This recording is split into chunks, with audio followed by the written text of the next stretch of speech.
каналымның тұрақты көрермендері мен қонақтары. Ағылшын тіліндегі сабақтарымызды ары қарай жалғастырамыз.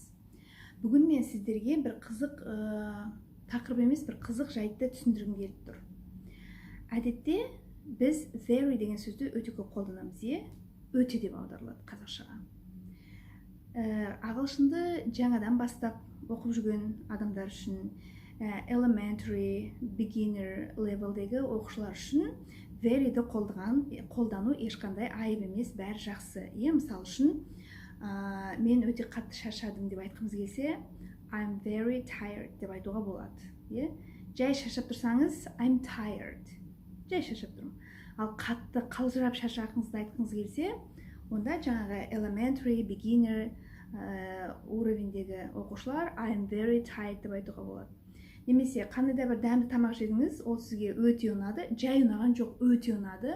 Сонда сіз оны it is very tasty деп айтуға болады. Бірақ intermediate, advanced, pre-intermediate уровенде оқып жүрген оқушылар үшін кешке дейін very деп екі сөздің бірінде very'ді қолдана беру, ол енді білімнің кішкене несін көрсетеді, таяздығын көрсетеді, сөз қорының аздығын көрсетеді. Сондықтан да бүгін мен осы жоғарғы уровендегі оқушыларға very сөзін басқа қандай синонимдармен, басқа қандай сөздермен ауыстыруға болатыны туралы кішкене айтып өткім келді. Сонымен бірінші сөйлем жаңағы I am tired, мен шаршадым. Оны әдетте біз I'm very tired деп айтамыз, зорғып қалжырап шаршау. Ал оны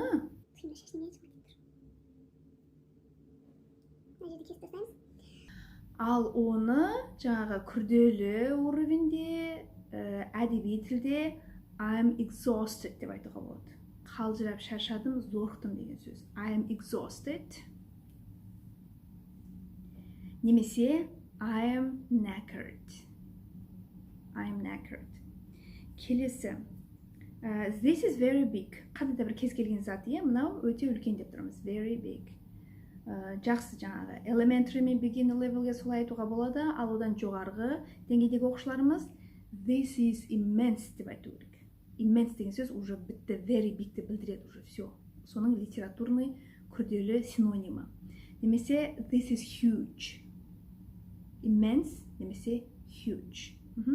Келесі, кедей, poor, өте кедей, very poor.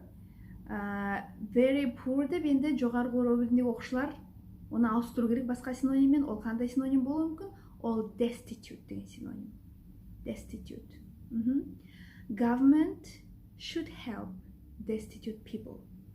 Өкімет ыңыршағы шыққан кедей деген сөз ғой мынау, Егер poor жай кедей болса, destitute деген ыңыршағы шыққан кедей деген сөз. Өкімет ыңыршағы шыққан кедей адамдарға көмектесу керек. Government should help destitute people. Келесі. Excellent. Excellent деген сөздің өзі тамаша, керемет, жаңағы жоғарғы деңгейдегі қандай да бір күшті сезімді білдіреді. Very excellent деп айтуға болмайды. Өйткені excellent деген уже тамаша, уже жаңағы салыстырмалы түрдің ең күшті күшейтпелі шырайында тұр уже excellent бұл. I am very good. I feel very well. Жаңағы beginner level мен elementary levelді айтуға болады. Ал одан жоғарда levelдегі адамдар I feel fabulous, awesome, excellent деп айтуға болады. Бұдан да басқа әлі 45 синоним бар. Жаңағы бастапқыда осыларды да білсек болады. Жақсы, арғарай кеттік. Қандай да бір дәмді тамақ жедік бағанағы мысалы. It's very tasty деп айтуға болады. Жаңадан бастап оқып жүрген оқушыларға. Ал одан жоғары өзін advanced санайтын адамдар, онда it is delicious деп айту керек. Осы жерде айтайын деген бір тағы бір ескертпем. Көп оқушылар ылды іл деп айтады. Delicious емес, delicious, it's delicious. Немесе it is divine. Өте дәмді, тәтті, дәмді, delicious, divine, жақсы. Арғарай. Келесі. He is very angry. Ол жынданып, құтырып, ашуланып тұр деген сөз, very angry. Very angry адамның жынданып, тұрып шынымен де долданып ашуланып тұрған бере алмайды. Оны infurious деген сөз береді. Infuriated. He is infuriated немесе he is furious. Infurious емес furious. He is furious. He is infuriated. Немесе жаңағы I'm mad at you деп айтуға болады. Ауызекі тілде. Мыналар академический сөздер, академический сөздер.